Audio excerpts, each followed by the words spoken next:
تاجیکستان صاحب استقلال. امروزه با 5 زبان برنامه‌های تاجیکستان سرزمین تشابه‌های کارزار ننگ و ناموسی پیشرفت و ترقیات و فتح و نصرت ملت تاجیک ملت فرهنگی حمایت مردم و ثبات مهمترین امکانات در 4 فصل سال برای سیر و اقتصادی، سیاحت، صنعتی و کشاورزی آزمون‌های و اجتماعی جمهوریوی، راهنمای جامعه آینده خانه باد امید وطن تاجیکان محبوب دنیا. ما تاجیکستانی آزاد و صاحب اختیار.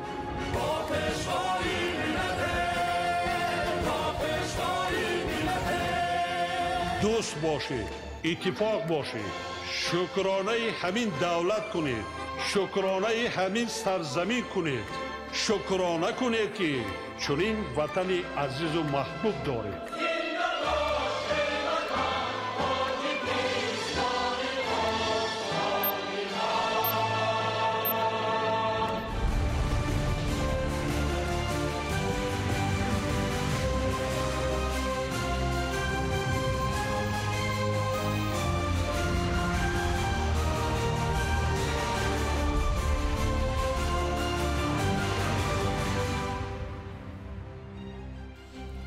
ассалому алайкум бинандаҳои гиромӣ.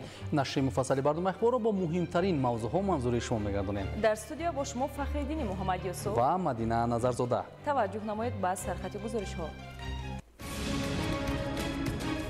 ободӣ рамзи ваҳдат, меҳнат ва дӯстии мост. корҳои созандагӣ дар кишвар вусъат меёбад. иқдомҳои асфалтпӯш кардан боз идома доранд. омодагӣ ба мавсими сармо, вазъи шабакаҳои барқу дастгоҳҳои барқдиҳӣ дар водии Рашт. рушди соҳаи кишоварзӣ омили муҳими таъмини амнияти озуқаворӣ дар кишвар. нишондодҳо ҳадафрасанд. кишоварзони ноҳияи лахш ҳаракат карданд ки ҳосилро беталаф ҷамъоварӣ намоянд. соҳаи сайёҳӣ оинаи таърих ва рушди меҳан. қалъаи ҳисор осорхона табиати зебо ва меҳмоннавозии мардум рамзи бостонии ҳисори шодмон аст. шарҳи ин ва дигар хабарҳо дар нашри муфассали барномаи иттилоотии ахбор. каса ҳазор лоиҳаи нодир ва занҷираи устувор бо дурнамои рушд. лоиҳаи бузург ва камназири минтақавии каса ҳазор кишварҳои минтақа аз ҷумла тоҷикистон, қирғизистон, афғонистон ва покистонро ба имконоти фарохи энергетикӣ мерасонад. ташаббускори асосӣ ва нахустини бунёди хати барқии баландшиддати каса ҳазор президенти ҷумҳурии тоҷикистон пешвои миллат муҳтарам Эмомалӣ Раҳмон мебошад. аҳамияти лоиҳаи минтақавии каса ҳазор кӯшишҳои 4 кишвари ҳамоҳангро барои беҳтар кардани дастрасӣ ба нерӯи барқ, ҳамгироӣ ва тавсеаи бозорҳо барои мусоидат ба тиҷорат ва дарёфти роҳҳои ҳалли устувори идоракунии об пурра мекунад. шарҳи Фахриддини Муҳаммад Юсуф. пул ё худ занҷираи мустаҳками ҳамкориҳо. каса ҳазор лоиҳаи нодир ва дорои дурнамои самаровар имконоти дастрасиро ба иқтисоди қавӣ таҳким хоҳад бахшид. дар марҳилаи кунунӣ дар олам ҷумҳурии тоҷикистон бо пешоҳангӣ ва иқдомҳои наҷиб аз ҷониби президенти ҷумҳурии тоҷикистон пешвои миллат муҳтарам Эмомалӣ Раҳмон чун кишвари ташаббускор дар ҳалли масоили глобалӣ ва таъсиргузор дар танзими равандҳои минтақа шинохта шудааст. дар ин замина беҳсозии вазъи соҳаҳои иқтисоди миллӣ бо истифодаи самараноки захираву иқтидориҳои молиявӣ, истеҳсолӣ ва табиии кишвар чун тақозои замон аз рӯи сиёсати самаранок хоса татбиқи барнома ва нақшаҳои ҳадафноки рушд амалӣ мешаванд. инак ташаббуси навбатии дорои дурнамои нек ва имконоти фарохи иқтисодию тиҷоратӣ ва иҷтимоӣ. тарҳи ғайриоддӣ каса ҳазор чун занҷираи устувори энергетикӣ зери паймони хос Осиёи марказӣ ва Осиёи ҷанубиро бо ҳадафҳои рушд мепайвандад.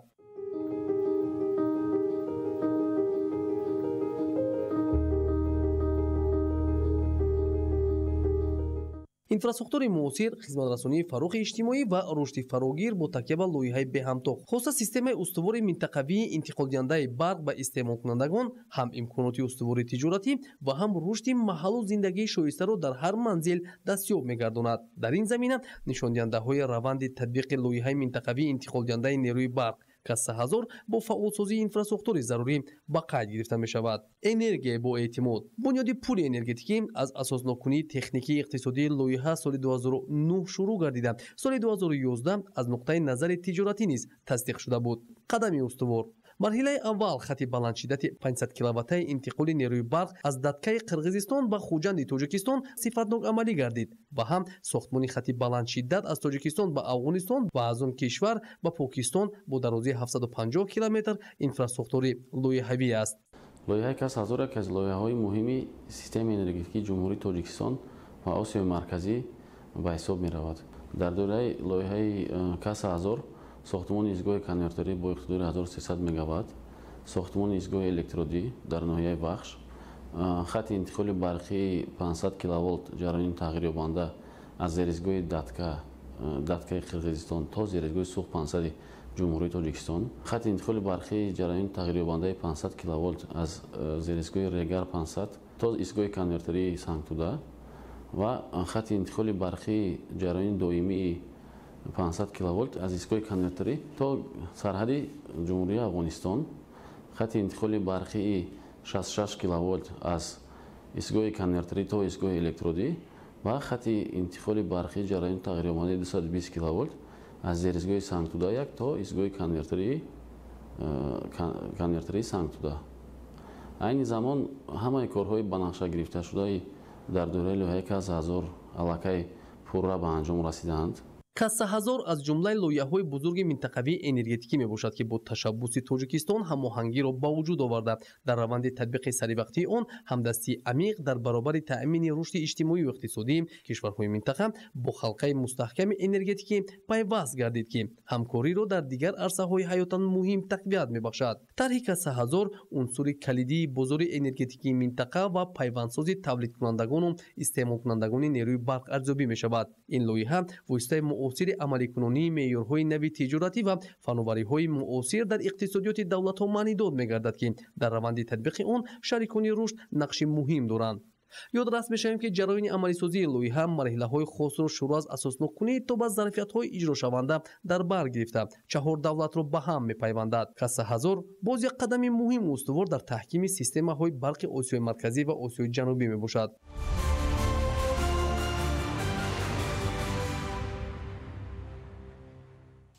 вусъати корҳои ободонии мунфашкунии роҳҳои мошингар дар маҳаллаи ҳаёти нави шаҳри Бухтар мароми тоза дошта. Сокинон барои истиқболи шоиста аз ҷашни бузурги миллии 35-солагии истиқлоли давлатӣ, инчунин барои фароҳам овардани шароити арзандаи кору рӯзгор саҳми арзанда мегузоранд. шарҳи бештар дар таҳияи ҳамкоронамон.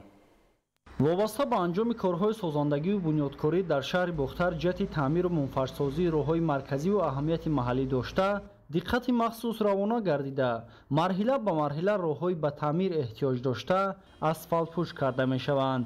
дар ҳамин замина роҳи мошингарди маҳаллаи ҳаёти нави шаҳри Бухтар, ки солиёни зиёд таъмирталаб буд, акнун тахту ҳамвор ва бо назардошти талаботи роҳсозӣ мунфарш гардида, барои рафту омади воситаҳои нақлиёт дар ҳама фаслҳои сол мусоид гардонида мешавад. ин навбат масъулин тасмим гирифтанд, ки 1,2 километр роҳи маҳаллиро пурра мунфарш намоянд. инчунин иқдомҳои созанда дар тамоми маҳаллаҳои шаҳр низ мушоҳида гардида, роҳҳои маҳаллӣ мунфарш мегарданд. воқеан ҳам пойдории истиқлол озодӣ, таҳкими сулҳу осоиштагӣ ва татбиқи ҳадафҳои созанда имкон фароҳам оварда истодааст, ки марҳила ва марҳила сокинони мамлакат ба зиндагии шоиста ноил гарданд. соҳибкорҳои иқдом гирифтанд, ки ҳамин роҳҳо асфалтпӯш кунанд. ҳамин чӣ хеле ки мисол маҳаллаи мо дастгирӣ кардан, агар ҳамин хел иқдом бигиранд, давом бикунанд, бо Тоҷикистон обод ва зебо мешавад. дар баробари мунфаршнамоии роҳ, масъулин тариқи симчӯбҳои оҳанин роҳи мунфаршгардидаро бо чароғҳои равшанидиҳанда таъмин намуданд. ин иқдом дар доираи нақшаи корҳои ободониву созандагӣ бахшида ба истиқболи ҷашни 35-солагии истиқлоли давлатӣ амалӣ гардида, ҳадафи асосии он беҳтар намудани шароити зисти аҳолӣ, таъмин намудани ҳаракати бемамнуияти нақлиёт ва зебогии кӯчаву хиёбон мебошад. масъулини мақомоти иҷроияи ҳокимияти давлатии шаҳри Бухтар иқдоми наҷибонаи сокинонро шоёни таҳсин хонда, иброз доштанд, ки роҳсозӣ ва таъмири инфраструктур яке аз самтҳои муҳими фаъолияти мақомоти иҷроияи ҳокимияти давлатӣ ба ҳисоб меравад ва чунин иқдомҳо минбаъд низ идома хоҳанд ёфт. сокинон бо изҳори миннатдорӣ аз дастгириву таваҷҷӯҳи ҳукумати мамлакат зикр карданд, ки бо анҷоми чунин корҳои ободонӣ шароит беҳтар гардида, симои шаҳр боз ҳам зеботар мегардад.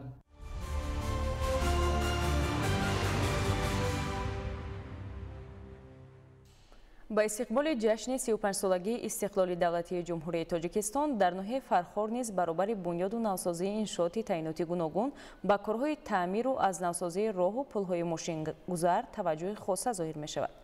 در این زمینه 15 کیلومتر راهی اهمیت جمهوریوی داشته منفرش گردید. تفصیلات در گزارشی همکارانمان. در زمینه تطبیق سیاست سازنده و بنیادکارانه دولت و حکومت جمهوری تاجیکستان با استقبال سزاوار از جشن مهم سیاسی 35 سالگی استقلال دولتی در ناحیه فرخار بنیاد و نوسازی انشاءات تعینات گوناگون تحریزی گردیده، کارها در این سمت موافق مقصد به راه مانده شده است. تعمیر و نوسازی راه و پل‌های جامعه شهرک و دهات ناحیه از جانب صاحبکاران و اهالی زحمتخوارین از تدبیرهای مهم بابت بهتر نمودن وضع راه و نقلیات، روابط بی‌ممانعیت واسطه‌های نقلیات و پیاده‌گردان در همگونه فصل سال و بلند دیدن سطح نیکو احوالی ساکنان ناحیه ارزیابی می‌گردد. با در نظر داشت سالهای طولانی استفاده گردیدن راه جمهوریوی اتومبیلگری نور شرق شافتالوباغ سامانیان که جامعه دهات خراسان را با جامعه دهات ظفر می‌پیوندد، ضرورت تعمیر و نوسازی این مسیر به میان آمد. به خاطر حل سریع مسائل جای داشته شخصان احسانکار و اهالی مهنت دوست دهات بالاذکر با احساس گرمی مسئولیت بهر تعمیر و نوسازی راه و پل‌های ماشین‌گذار این قطعه کمر همت بستند. همینطور در مدت کوتاه این راه اهمیت جمهوریوی داشته منفرش کرده شد. طبق اطلاع مسئولان درازی راه منفرش شده 15 کیلومتر، پهنای 7 متر و قفسه قبتی آن 8 سانتی متر را تشکیل می‌دهد. این تدبیر در این مسیر راه در دو قبت انجام داده شده است. اقدام‌های اسفالت پوش کردن باز در جماعت وطن فرخار 20 سالگی استقلالیت و در جماعت درقد ادامه دارند. اقدام مذکور از جانب شخصان سخاوت پیشه اهالی عملی گردیده ایستاده است که تا تجدید 35 سالگی استقلالیت جمهوری تاجیکستان ادامه می‌یابد. بعد از نوسازی راه جمهوریوی اتومبیلگری نور شرق شافتالوباغ سامانیان، نماینده حکومت جمهوری تاجیکستان و مقامات اجرایی حکومت دولتی ناحیه فرخار در مراسم افتتاح راه اشتراک نموده راهاندازی و انجام کارهای راهسازی را عملی نیک اقدام شایسته و نمونه عبرت مانیداد کردند. بنابراین به تشبثکاران اظهار سپاس و قناعتمندی کرده شده آنها را برای باز هم سهمگذاری در دیگر کارهای آبادانی محلی زیست از جمله بنیاد انشاءات ساحه‌های اجتماعی، معیشی و خدمت‌رسانی و فراهمسازی جایهای نوی کاری هدایت نمودند. باید یادآور شد که از سال گذشته این جانب در ناحیه فرخار با تشبث مقامات اجرایی حکومت دولتی جلب صاحبکاران وطندوست و اهالی زحمت‌کش مسائل تعمیر و نوسازی راه و پل، چراغان‌کنی و خوابانیدن نوه‌های بتونی، اینچنین سبزکاری نمودن دو کنار راه‌های منفرش شده به حکم عنعنه درآمده است. در این زمینه به صفت و مهلت کارهای آبادانی و سازندگی سطح محل توجه خاصه روانه گردیده تا امروز نشاندهنده‌ها در این سمت نظر از ارزیابی می‌گردد. برابر بنیاد نمودن راه‌های بین‌المللی و محلی داشته ناحیه فرخار همزمان زیاده از 25 عدد پل و کوپرگ‌ها تعمیر و از نوسازی گردیده، زیاده از 200 عدد ستونپایه‌های روشنی دهنده در دو کناری راه نصب کرده شده است. اینچنین در رمشافت 35 کیلومتر راهی که در حدود جماعت دهات خراسان منفرش شده است، خوابانیدن نوه‌های بتونی به انجام رسانده شده است. طوری مشاهده می شود در جماعت‌های دهات ناحیه فرخار با استقبال سزاوار از جشن 35 سالگی استقلال دولتی همانا باز کارهای سازندگی مرامی تازه دارد. وسعت بی‌سابقه کارها در ناحیه بیشک از پایداری، استقلال کامل، وحدت سرتاسری، اتفاقی و سرجمی ساکنان و حس بلند مسئولیت وطن‌دوستی و خویشتن‌شناسی آنها سرچشمه می‌گیرد. انور سیدعلی زاده، سعید حمیدی شریف، ناحیه فرخار، اخبار.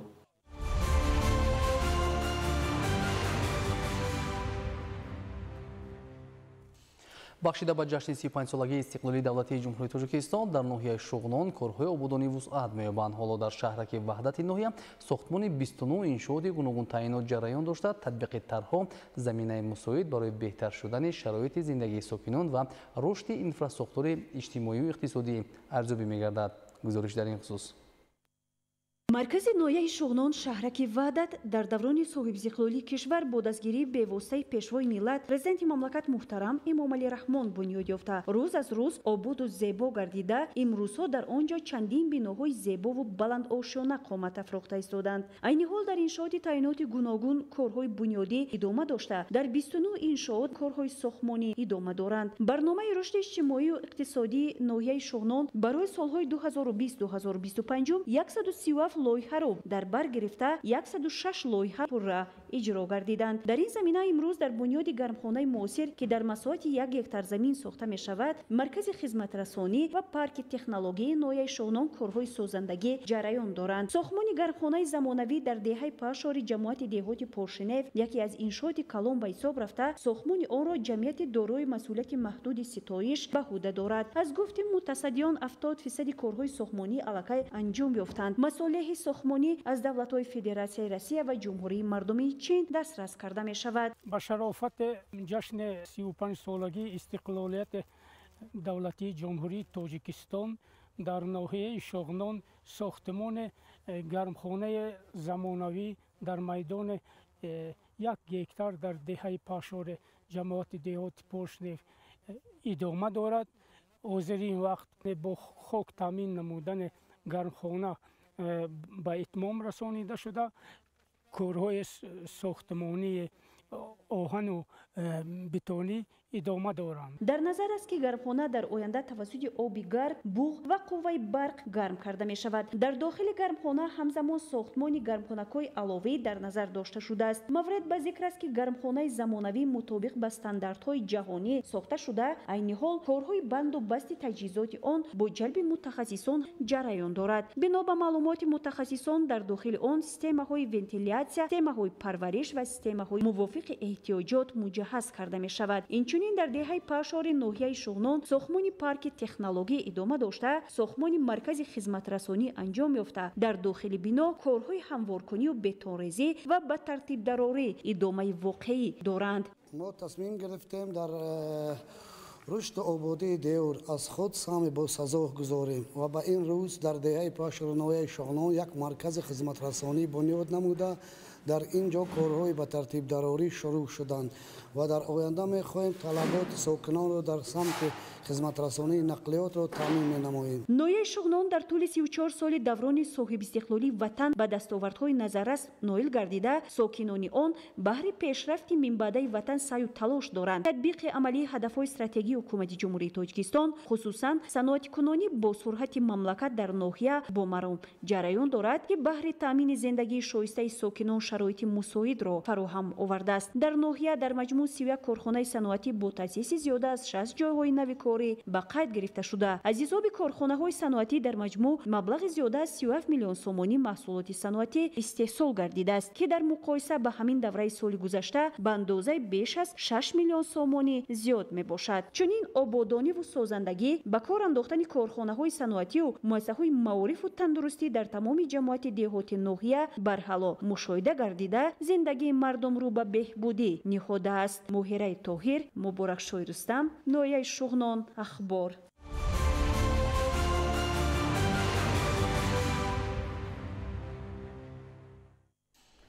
کارمندان شبکه‌های برقی وادی رشت به دوره تیر ماه زمستان آمادگی می‌گیرند. با این مقصد در خط‌های انتقال برق و زیرساخت‌ها کارهای برقرارسازی جریان دارد. توجه نمایید به گزارش نوبتی. کارمندان گروه خدمترسانی قطعه رشت فیلیال جمعیت سهامی کشاده شبکه‌های انتقال برق شهر دوشنبه نگاهبین و تعمیر 286 کیلومتر خطای برق 110 کیلوولته و 10 زیرساخت ناحیه‌های نورآباد، رشت، تاجیک‌آباد و لش را به ذمه داشته طریق آن به اهالی و تشکیلات و کارخانه‌های وادی رشت نیروی برق داده می‌شود. از جمله برای تعمیر اهالی و تشکیلات و کارخانه‌های عملکننده ناحیه‌های رشت، تاجیک‌آباد، لش و در یک شبانه روز بیش از 597,000 کیلووات ساعت نیروی برق داده می شود. تا همین دوره سالی روان با مقصد تعمیر و برقرار نمودن خطای برق و ترانسفورماتورها، عوض نمودن سیمچوب‌ها، کم نمودن تلفات نیروی برق، کارمندان شبکه‌های برق ناحیه‌ها کارهای پیش‌بینی شده را از روی نقشه انجام داده ایستادند. در کارخانه شهرک غرب باشد متخصصان 10 عدد ترانسفورماتورهای تعمیر طلب را از نو برقرار کرده ایستادند تا در موسم زمستان یگان مشکلات ایجاد نشود. در برابر اقدارهای موجوده انرژتیکی شروع سال 2014 در ناحیه‌های وادی رشت مرحله به مرحله 6 نیروگاه برقی آبی با اقدار قریب 5 مگاوات بنیاد کرده شد تا احتیاجات اهالی کوهستان با نیروی برق باز هم بهتر و خوبتر گردد. متاسفانه با گذشت سالها کارخورده شوی تجهیزات تکنیکی و دیگر عامل‌ها بیشتر این منبع‌های نورآفرین در ناحیه‌های کوهستان به تعمیر و برقرارسازی احتیاج دارند. از جمله بعد برقرارسازی آفت طبیعی نیروگاه برقی آبی فتح‌آباد ناحیه تاجیک‌آباد، 2 اگریگات نیروگاه‌های سنگیکر و پیتاوکل در ناحیه‌های رشت و لش پورا تعمیر طلب می‌باشند. نیروگاه ششوالان ناحیه نورآباد از خنک نظری مسئولان ساحه چند سال اخیر عموما فعالیت ندارد. از این رو مسئولان ساختارهای شرکت برقی تاجیک را ضرور است که در حل مشکلات جای داشته نیروگاه‌ها دستی مدد دراز کنند تا این منبع‌های نورآفرین به دوره زمستان پورا آماده کرده شوند.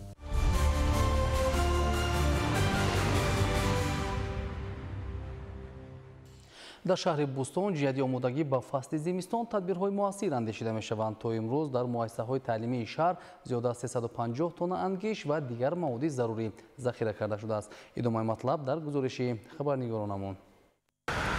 فصل زمستان هم نزدیک می شود و برای به مشکلی سپری نمودن دوره سردی ها در شهر بوستون تدبیرهای آمادگی پورا به انجام رسیده است. با دستگیری مالیوی مقامات اجرایی حکومت دولتی شهر مسئولان شعبه معارف در 12 مؤسسه تحصیلات همگانی و 8 مؤسسه تحصیلات تا مکتبی انگشت و هیزم و سوزشواری دیزلی ذخیره کرده دکخانه‌های باغی و دیگر واسطه‌های ضروری گرمیدهی را پورا به فصل زمستان آماده نمودند. در همه مؤسسه‌های تعلیمی شهر به خاطر صرفه نیروی برق و تامین با گرمی مرکزهای خرد گرمیدهی که اساساً به واسطه انگشت فعالیت می‌کنند ساخته به استفاده داده شده است. با مقصد آمادگی به موسم تیرماه زمستان سال 2025 و 2026 علاقه در تمام مؤسسه‌های تعلیمی موادهای ضروری از قبیل انگشت 357 تن، هیزم 44 متر مکعب ذخیره کرده شده است. الهام از سیاست معارف پرورانه پیشوای معظم ملت محترم امام رحمان برای با دستاوردهای ارزنده استقبال گرفتن 35 سالگی استقلال دولت جمهوری تاجیکستان و باز هم افزون نمودن دستاوردهای استادان و شاگردان از تمام امکاناتها ثمرناک استفاده خواهیم نمود. در مؤسسه تحصیلات میانه عمومی رقم 4 که از جمله کلانترین مکتب‌های شهر بوستون به حساب می رود، از سال 2021 اینجانب در فصل زمستان تمام صنفخانه‌ها طریق دکخانه باغی با گرمی تامین کرده می شود. دکخانه باغی طریق انگشت فعالیت می کند و با مقصد تامین 32 صنفخانه مکتب با گرمی 40 تن انگشت و دیگر نمود مواد سوخت خریداری کرده شده است. همزمان تدبیرهای علاوگی به مانند شیشه‌بندی تریزه‌های تعمیرطلب نیز عملی گردیده آمادگی به فصل زمستان در سطح ضروری ارزیابی می شود. در گیمنازیای رقم 1 نیز 55 تن انگشت ذخیره و سیستم گرمیدهی پورا به فصل زمستان آماده کرده شده است. 45 صنفخانه این مؤسسه تعلیمی طریق مرکز یگانه با گرمی تامین کرده می شود. با دستگیری مقامات اجرایی حکومت دولت شهر بوستون تعمیر و از نو برقرارکنی و گذراندن خطهای الترناتیوی گرمیدهی شیشه‌بندی مؤسسه‌های تعلیمی مجهز نمودن کابینت‌های فنی و مهیا نمودن شرایط معاصر از جمله خریداری تکنولوژی‌های معاصر رقمی‌کنی با سرعت ساحه و امثال گفته‌های بالا به حساب می‌رود.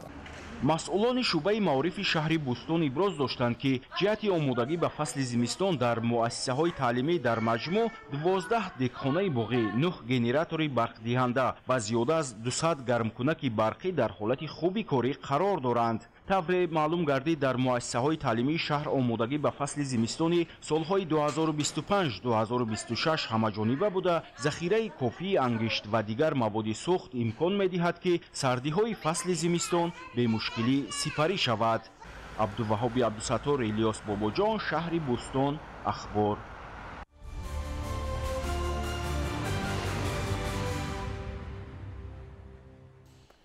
در شهر استرافشان کشاورزان و خوجگیداران طبق برنامه رشد نظامی اگروزخواری و کشاورزی استوار برای دوره تا سال 2003 تدبیرهای موثر می‌اندیشند. حالا تدبیرها بهر تامین نشاندهنده‌های امنیت عضوخواری و رشد اقتصادی ثمرناک عملی می‌گردند.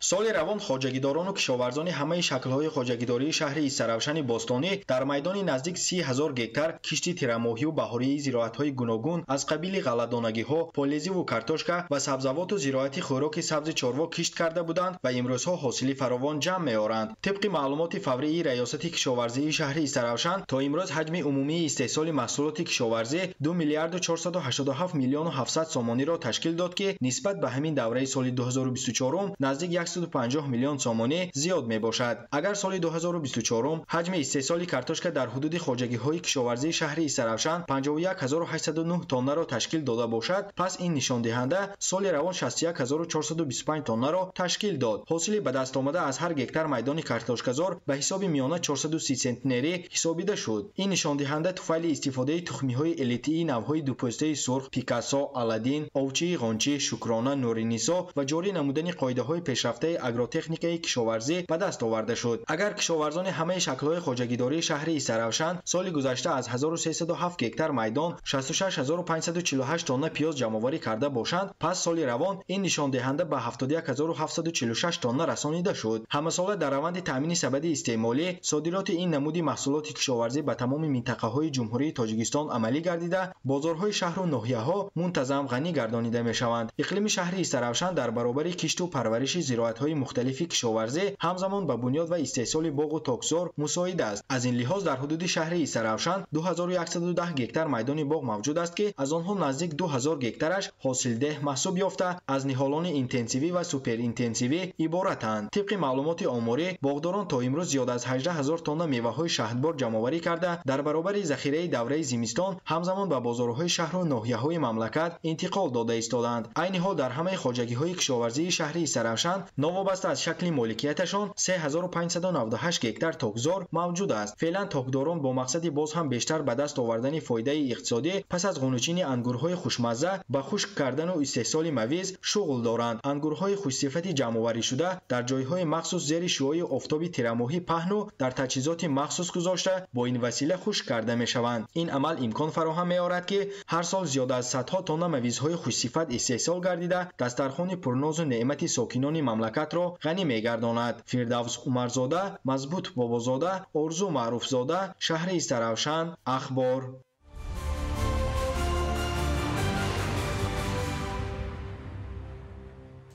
кишоварзони ноҳияи спитамен дар истифодаи самараноки замин масъулияти баланд нишон дода имсол дар байни шаҳру ноҳияҳои вилояти суғд дар ҷамъоварии ҳосили пахта пешсафӣ доранд. тибқи иттилои масъулон дурнамои истеҳсоли пахта 95% иҷро шудааст. ҳамзамон дар хоҷагиҳои ноҳия ҷамъоварии ҳосили шолӣ ва корҳои кишти такрорӣ бо маром идома дорад.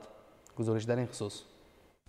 аз 11124 гектар заминҳои корами обии ноҳияи спитамен аз нисф зиёди он дар 6464 гектар кишти пахта анҷом дода шудааст.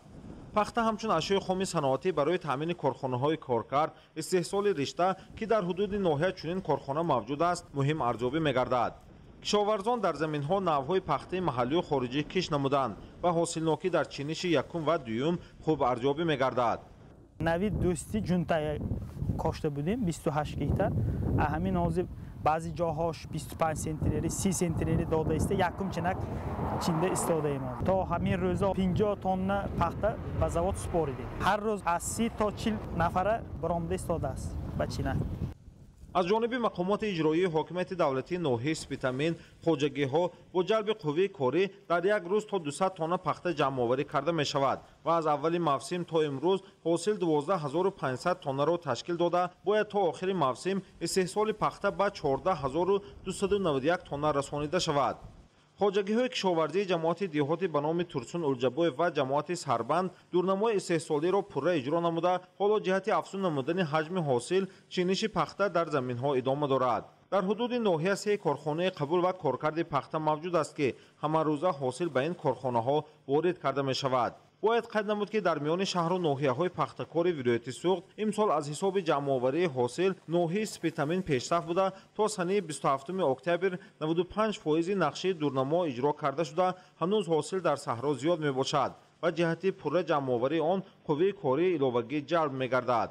хоҷагиҳои кишоварзии ноҳияи спитамен аз таъминкунандагони як қисми бозори истеъмолии шаҳру ноҳияҳои вилояти суғд бо маҳсулоти кишоварзӣ, сабзавот, шолӣ, полизӣ буда баҳри афзун намудани ҳаҷми истеҳсоли маҳсулот ва аз як замин гирифтани 2 ва ё зиёда ҳосил кишти такрорӣ дар майдони 2085 гектар анҷом дода шудааст ки дар ин давра дар заминҳо ҷуворимакка барои дон, шолӣ, лӯбиёдонагиҳо, сабзавот, сабзӣ, карам, турб ва хӯроки чорво мебошад ки ҷамъоварии он низ идома дорад.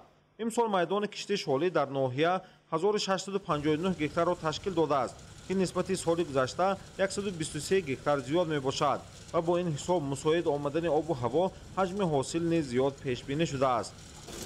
кишоварзони ноҳияи Спитамин ба нақша гирифтанд, ки дар зиёда аз 3500 гектар кишти терамоҳӣ гузаронанд ва дар баробари ҷамъоварии ҳосил кишти терамоҳӣ низ идома дорад. таъкид бояд намуд, ки аз ҳисоби имтиёзҳои давлатии иҷории лизингӣ давоми солҳои охир 75% техникаҳои кишоварзӣ дар ноҳияи Спитамин нав карда шуда, ин тадбир дар саривақт анҷом додани шудгор, кишти зироатҳо, коркард ва ҷамъоварии саривақтии ҳосил мусоида намуд.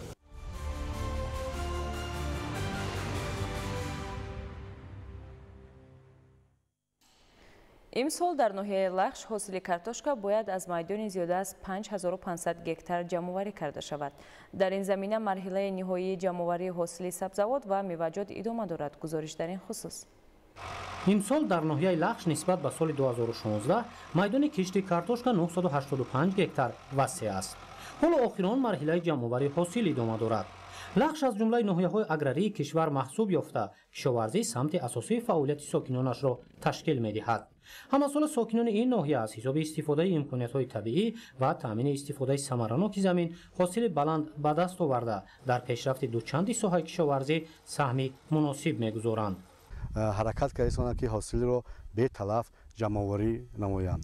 ба рӯзҳои наздик ҷамъоварии ҳосили картошка ба анҷом мерасад. ҳосилнокӣ ҳар гектар картошка ба ҳисоби миёна ба маълумотҳои фаврӣ 50 сентинер ба даст омада шудааст. имсол меҳнаткашони ноҳияи лахш бояд аз майдони 5507 гектар ҳосили картошка ҷамъоварӣ намоянд.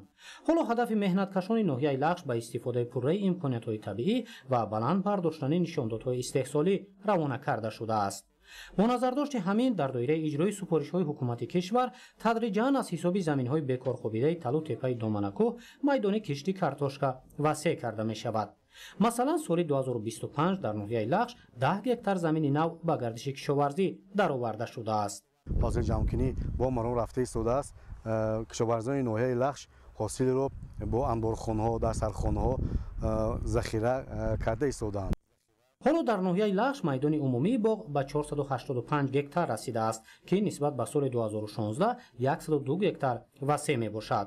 себ ва муруте ки ҷамъоварӣ мешавад дар шароити табиӣ то фасли баҳори соли оянда захира карда мешавад. бо ҳамин назардошт метавон гуфт, ки аз ин ноҳияи кӯҳии кишвар ҳосили мева то моҳи апрел тадриҷан ба бозори истеъмолӣ пешниҳод мегардад.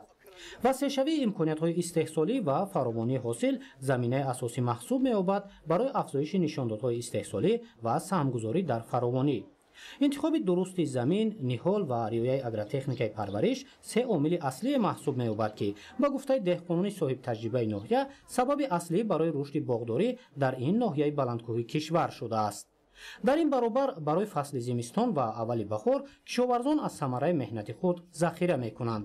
ҳоло ҳадаф ба ҷамъоварӣ беталафи ҳосил равона карда шудааст. наврусиёи азизулло, мақсади мақсад, бардини исмониддин, лахш ахбор.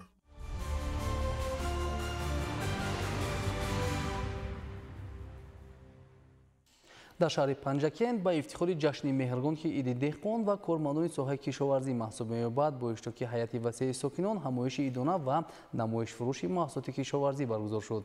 ҳамкорони мо гузориш медиҳанд.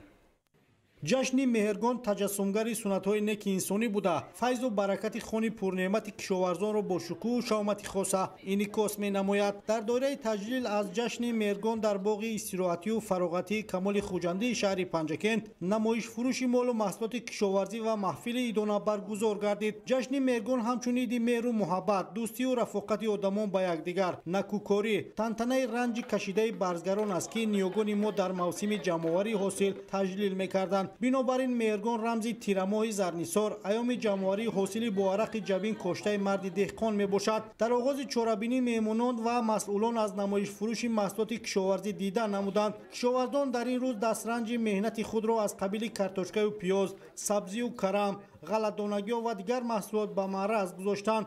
зимни бозид аз намунаҳои сӯзанӣ, ки бонувони ҳунарманди шаҳр дар идгоҳи меҳргон ба намоиш гузоштанд, یادرس کرده شد که در عرفه این جشن ملی شهر پنجکند از جانب شورای جهانی هنرمندی شهر جهانی هنرهای دستی برای سوزنیدوزی اعتراف گردید که یک دستاورد مهم در حفظ و رشد میراث غنی فرهنگی تاجیکستان میباشد. در قسمت تنتنوی گفته شد که مهرگان چون نوروز از دوران باستان در بین مردمان جشن بزرگ دانسته میشد. اگر نوروز آغاز بهار و سال نو و اعتدال بهاری خورشید در برج حمل باشد، مهرگان آغاز نیمه دوم سال تعادل تیرماهی و جشن کشاورزان است. نیاگان مایدی مهرگان را همچون جشن شکوهمند حاصلخونداری تجلیل میکردند. امروز مهرگان جشن کشاورزان، جشن حاصل و فراوانی نعمت دهقانی، برکت روزگار و نشان از خوشنودی و خوشحالی مردم فرهنگ سیرشت و زحمت پیشه تاجیکستان است. با افتخار این جشن ملی با فعالان ساحه کشاورزی سپاسنامه و تحفه‌های عیدانه مقامات اجرایی محلی حکومت دولتی شهر تقدیم گردید.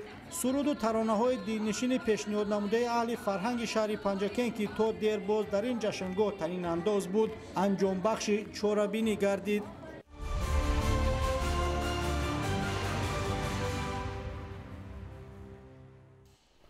در کینотеатри ватан рӯзҳои кинои ҷумҳурии қазоқистон дар ҷумҳурии тоҷикистон оғоз гардид.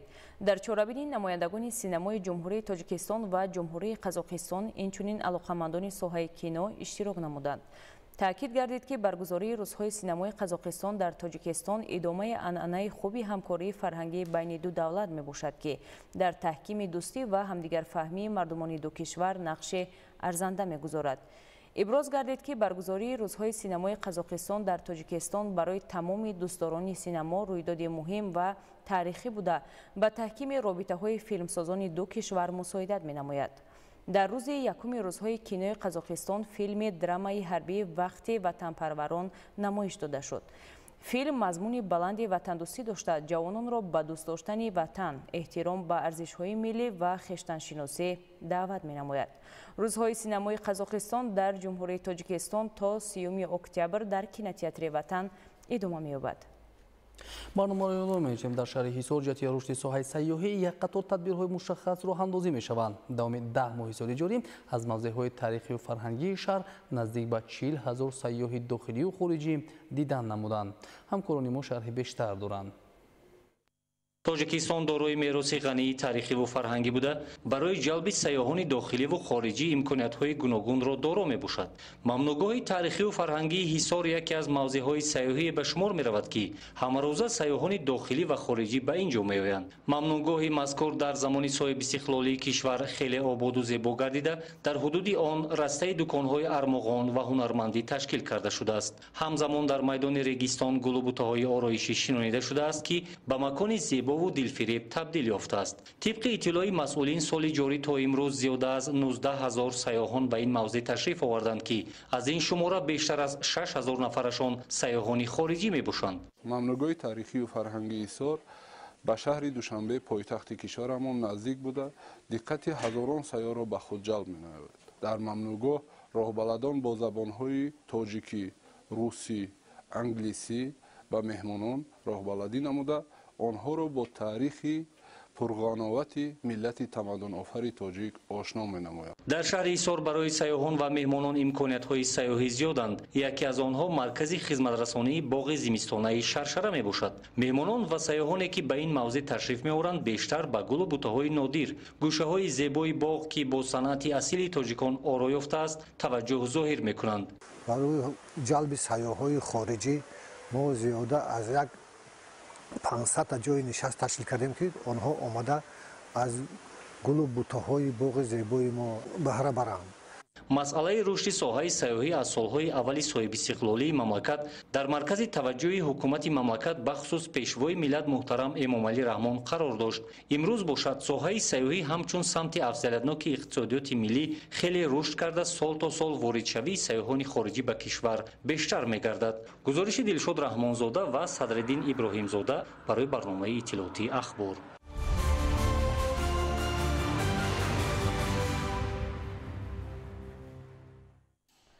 تأمین رشد با نظام ذهنی صنعی، رقم‌کنونی، اقتصادیاتی ملی و تکنولوژی‌های اینوواسیونی یکی از سمت‌های افضلیت‌ناک سیاست پیشگرفته دولت بوده.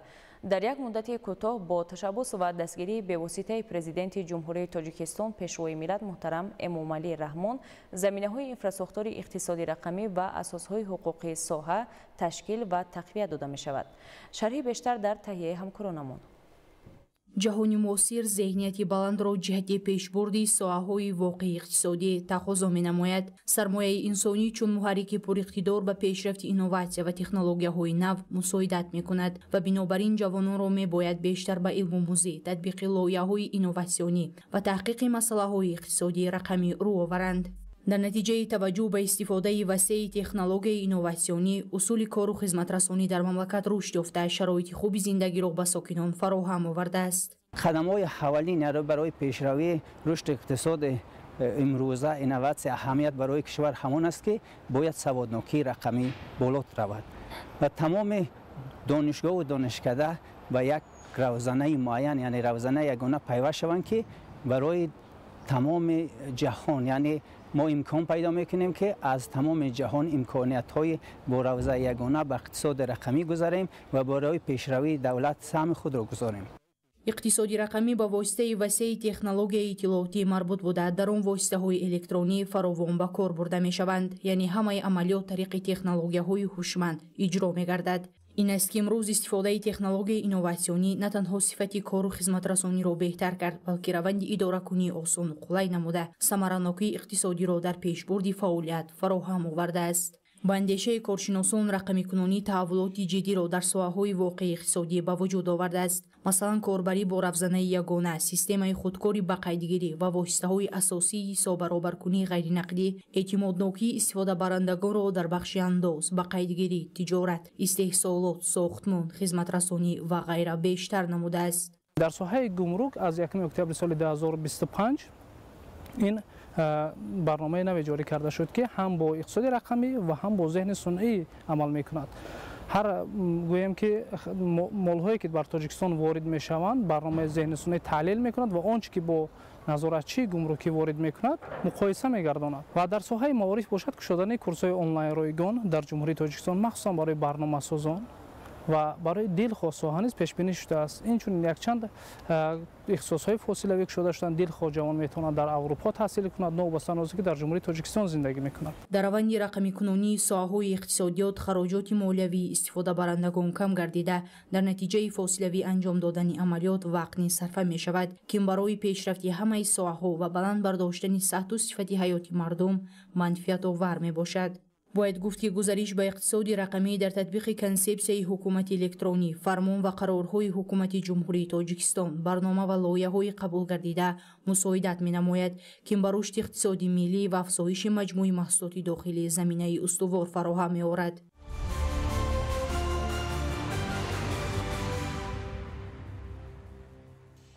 дар шаҳри Кӯлоб дар мавзӯи нақши донишгоҳи давлатии Кӯлоб ба номи Абу Абдуллоҳи Рӯдакӣ дар рушди илм ва маориф конференсияи илмии назариявӣ баргузор гардид.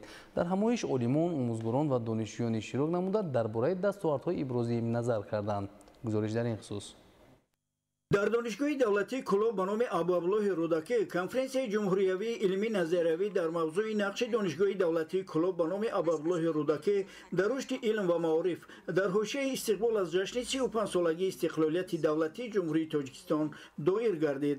дар оғози ин конференсияи сатҳи баланд аҳли илму адаб, олимону донишмандон, ходимони давлатӣ ва ҷамъиятӣ, собиқадорон, устодону омӯзгорон аз намоиши дастовардҳои устодону кормандон, асарҳои илмии ҳайати профессорону омӯзгорон, инчунин толори варзишӣ дида намуданд. вобаста ба нақш ва ҷойгоҳи ин боргоҳ ҳар як баромадкунанда андешаронӣ намуда иброз доштанд ки донишгоҳи давлатии Кӯлоб ба номи Абу Абдуллоҳи Рӯдакӣ дар тӯли мавҷудият хеш яке аз нахустин ва бузургтарин марказҳои илми таълимии мамлакат дар миёни муассисаҳои таҳсилоти олии касбии кишвар мақоми шоиста пайдо кардааст. ҳамчунин баромадкунандагон саҳми донишгоҳи мазкурро дар пешбурди сиёсати давлатӣ дар соҳаи маориф, тарбия نتیجه متخصصان رقابت‌پذیر و پیشبرد علم‌های پداگوژی بلند ارزیابی نمودند. قابل قید است که کنفرانس در دو بخش ادامه کرد و موضوعات علمی استادان و محققان مورد بررسی قرار گرفتند. در ادامه چورابینی با یک زمره شخصیت‌ها نشان افتخار دانشگاه سپرده شد. رحمتعلی نظری، ایرج قربانعلی، شهر کلوب،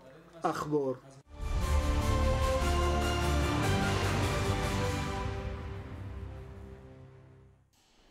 در شرق آلمان زیاده از 130,000 پرنده بنابر خروج زکام پرنده نابود کرده شد. در جمهوری مردمی چین حالت گرفتاری به بیماری زکام چیکونگونیا ثبت گردید.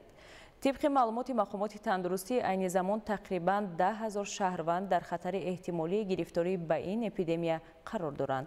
شرح این و دیگر خبرها از خارج کشور.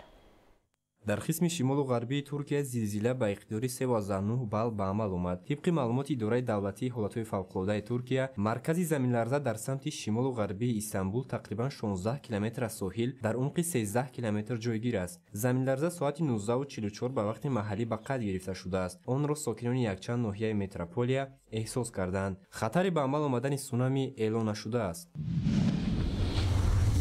در شهر هنگکنگ جمهوری مردمی چین بیماری زکام چیکونگونیا تشخیص شد. حالا تقریبا 10,000 شهروند تحت خطر گرفتار به اپیدمی قرار دارند. اپیدمی از طرف موشها پهن می شود. قابل ذکر است که امسال در هنگکنگ 46 حالت سرایتی ویروس چیکونگونیا به قید گرفته شده است. اگر همه رویدادهای قبلی با کشورهای خارجی علاقمند باشند، پس این دفعه ویروس از قلمروی محلی پهن شده است. در یامایکا در نتیجه طوفان خرابی‌آور الکی 3 نفر به هلاکت رسیدند. سرعت شمال در منطقه به 78 متر در ساعت می‌رسد. طوفان ملیسا با طوفان‌های کاتگوری 5 و قوای ماکسیمالی تعلق دارد. در نظر گرفته شده است که طوفان ملیسا به جزیره‌های قریب وارد می‌شود. ملیسا شدیدترین طوفان امساله در جهان اعلام کرده شده است. در شرق آلمان زیاده از 130,000 پرنده با سبب خروج زکام پرنده نابود کرده شدند. در منطقه پنجشنبه ویروسی نوی بلندی پاتوژنی به قید گرفته شده است. طبق معلومات خدمات بیطوری از اول سال در کشور پس از تصدیق سرایت الکی زیاده از 200,000 پرنده نابود کرده شده است. کارشناسان قید می‌کنند که ویروس تمام سال پهن می‌شود، اما مهاجرت تیرموهی پرندگان وحشی خطر اپیدمی کلان را زیاد می‌کنند. دهقانان آلمانی درباره نورسایی احتمالی تخم و گوشت پرنده هشدار می‌دهند و دعوت می‌کنند که مسئله سلامتی حیوانات در سطح تمام اتحادیه اروپا به میان آید. از ماه آگوست سال 2025 در 10 کشور اتحادیه اروپا از جمله بریتانیا 56 حالت خروجی زکام پرنده به قید گرفته شده است که این بلندترین نشان دهنده‌ها در 10 سال اخیر میباشند. خطر سرایت‌یابی انسان کم باقی میماند، اما متخصصان ضرورت نظارت دائمی آن را تاکید میکنند، زیرا ویروس در شیرخواران طرف بیشتر آشکار کرده میشود.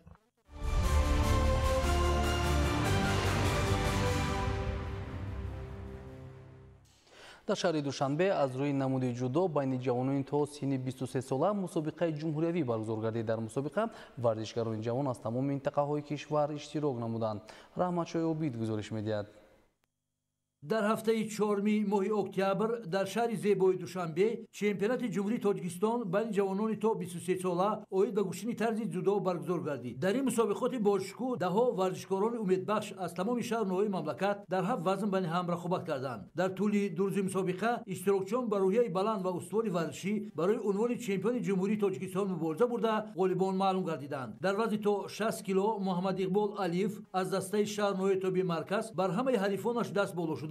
در فینال مقابل عبدالله کوکانشویف از خود هنر و ملکه بلند تکنیکی و تاکتیکی نشان داده با امتیاز وزاری و سپس یوکو حریف را شکست داده با عنوان عالی چمپیون جمهوری تاجیکستان در سال 2025 شرفیاب گردیده با مدال طلا و دیگر تحفه قدرشناسی شدند. در وزن تا 66 کیلو کسی با یاسین بابوکالونوف برابر شده نتوانست. در فینال او با نبی نورالی واخوردند. وقتی اساسی غالب را معلوم کرده نتوانست و در وقت الوگی مقابل نبی نورالی با نتیجه یوکو حریفش را شکست داده با عنوان چمپیون تاجیکستان در سال 2025 شرفیاب گردید. در وزن تا 73 کیلوگرم فضلالدین صدرالدینزاده از شهر دوشنبه و میرزا رحیم علیف از شهر نویتوبی مرکز با هم واخوردند. فضلالدین صدرالدینزاده از خود ملکه و مهارت خوب تکنیکی نشان داده با چند فنون زیبا حریف را شکست داده چمپیون تاجیکستان گردیده با مدال طلا و دیگر تحفه قدردانی گردیدند. در سابقه فینالی وزن تا 81 کیلوگرم خالزاده ابراهیم با مصطفی رحمت‌الله وارد رقابت شدند. با سرعت بسیار هم تیز ابراهیم خالزاده در این زورآزمایی توسط هلوک اسکندری مصطفی رحمت‌الله را ба душона ҳаво дода бо имтиёзи оли япон ғалабаи соф ба даст оварда пеш аз муҳлат пирӯзиро ҷашн гирифта сазовори унвони чемпиони тоҷикистон дар соли 2025 гардид. Дар вазни то 90 килограмм паҳлавони умедбахши кишвар музаммир каримзода ва муҳаммад иқбол тошев дар сабқати финалӣ бо ҳам вохӯрданд. муҳаммад иқбол тошев тавассути фанни аксуламал ҳарифро ба душона хобонда ғолибияти соф ба даст оварда чемпиони тоҷикистон дар соли 2025 гардид. дар вазни вазнин то 100 килограмм Сомон Кишваров бо Муҳсин Малаев дар сабқати финалӣ бо ҳам зӯрозмоӣ карданд. дар ин зӯрозмоӣ касе соҳиби имтиёз шудан натавонист ва бо чанд огоҳии широ Сомон Кишваров ғолиб дониста шуд. дар вазни ҷамъи 100 кило Абдуллоҷон Бобоев ва Саадулло Тилолов бо ҳам вохӯрданд. ин рақобати ҷолиб ва диданӣ бо ғалабаи навояндаи шаҳри Душанбе Абдулло Бобоев ба поён расид. ӯ бо медали тилло ва унвони чемпиони Тоҷикистон дар соли 2025 шарафёб гардид. медали нухра насиби Саадулло Тилолов ва ду медали биринҷиро бошад Некрус Некбахзода ва Иброҳим Ризвонов бо ҳам диданд. чемпионати имсола на танҳо саҳнаи рақобати шадид буд, балки барои варзишгарони ҷавон як имконоти арзанда барои нишон додани маҳорат, таҷриба омӯзӣ ва омодагӣ ба мусобиқаҳои байналмилалӣ гардид.